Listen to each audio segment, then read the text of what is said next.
Especially media వాళ్ళకి కూడా. Thank you so much.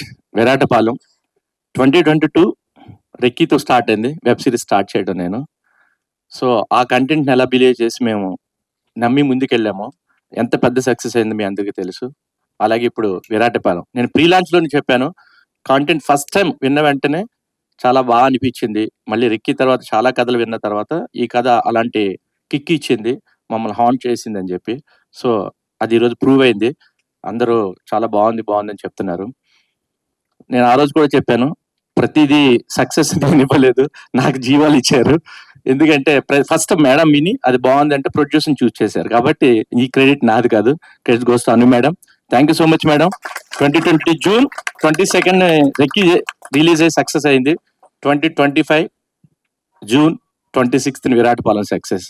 So రెండిట్లకి చాలా రిజంబ్లెన్స్ ఉంది, బ్యాక్ టు బ్యాక్ జూన్లోనే జరిగింది. సో నెక్స్ట్ కూడా ఇలాంటి కంటెంట్ రెడీగా ఉంది మా చేతిలో. డెఫినెట్ గా అది కూడా పెద్ద సక్సెస్ అవుతుంది హోప్ తో స్టార్ట్ చేస్తున్నాం. నెక్స్ట్ ఈ కంటెంట్ ని సపోర్ట్ చేసి మా అందరికి ఒక ధైర్యాన్ని ఇచ్చి ముందుకు తీసుకెళ్ళిన మా టీం అందరికి, మా కెమెరామెన్ కానివ్వండి, డైరెక్టర్ కానివ్వండి, ప్రతి ఒక్కరిని ప్రతి క్యారెక్టర్ ని మేము చూస్ చేసుకున్నప్పుడు మాకేంటంటే ఆ 80s 90s లా ఉండాలి అని చెప్పేసి చాలా స్పెసిఫిక్ గా వర్క్ చేశాము. ఆర్ట్ డైరెక్టర్ ఉపేంద్ర కానివ్వండి, లేదా మన డిజైనర్ అంజలి గారు కానివ్వండి, అంటే అది ఎక్కడ మిస్ కాలేదు. ప్రతి ఒక్కరు ఏంటంటే ఆ feel and look and feel మాత్రం ఎక్కడ మిస్ కాకుండా బాగా మెయింటైన్ చేశారని చెప్పన్నారు.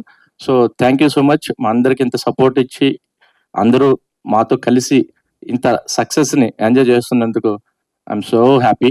థ్యాంక్ యూ అనండి. థ్యాంక్ యూ సో మచ్ అండి. అండ్